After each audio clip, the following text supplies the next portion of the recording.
Hello, I'm Arrington Thompson. I'm the Director of Trauma at Marshall University, and I'd like to demonstrate just for a second how to prep and drape for a central line. First of all, we need to either wash our hands or we need to use alcohol-based solution to cleanse our hands. So washing your hands, simple soap and water will do.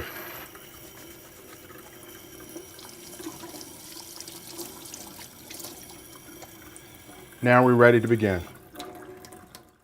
Now that we've got our hands washed, we should now turn to the central line kit. Here is our central line kit, and our central line kit should include everything that we need. So we will open our central line kit,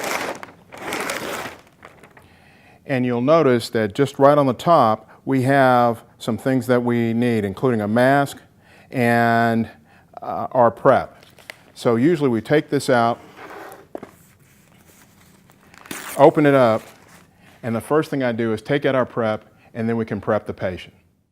Now that we have our prep, basically we'll open up our prep kit, we will break the prep stick, and again, we're prepping with chlorhexidine and an alcohol mix, not betadine. This is what is recommended by the CDC, and those recommendations have been in place for over 5 years.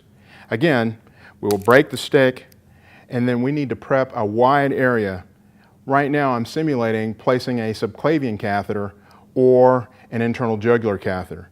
Again, prep a wide area, start in the center and prep a wide area. Let the prep dry before we begin doing anything else. Okay, now that we've prepped the patient, the next thing we need to do is gown ourselves.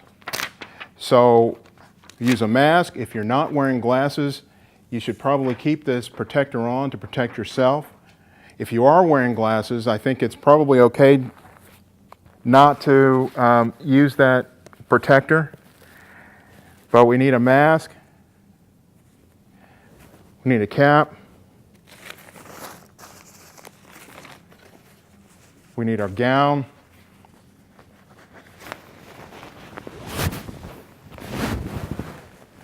get the nurse to help you put on your gown so that the gown is placed sterilely, then put on your gloves. This should happen for every central line unless it is some emergency. Okay, now that we've put on our hat, our mask, our gown and glove, and we've put them on in a sterile fashion, the nurse has helped us with our gown, now we drape the patient. Again, all of this is in the kit that you're given. The patient should be widely draped. We've already prepped the patient. Please make sure that nobody contaminates this field between the time you prep the patient and the time you're ready to drape the patient.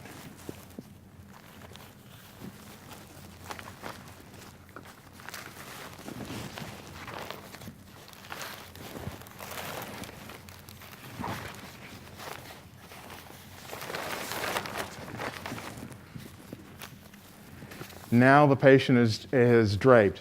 The only other thing you need to do before beginning your procedure is make sure that everybody else in the room who's going to be in the room, they have to have a mask and a cap in order to be in the room during the procedure. Once you've made sure that everybody has gotten the appropriate protective barrier, then you need to have a timeout. The timeout is led by the physician, and make sure that you have the right patient and you're doing the right procedure. If you're able to do that, we'll be able to decrease central line infections at both St. Mary's and Cabell.